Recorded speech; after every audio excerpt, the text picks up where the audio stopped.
Kailan niyo po huli na isayaw yung misis niyo po? Matagal na.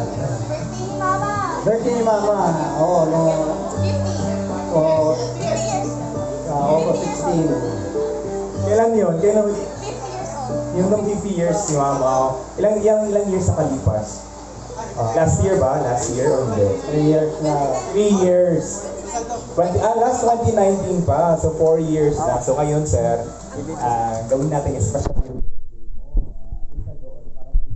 yung wife mo. Bigay natin moment na to for Ma'am Luz and Sir Joven.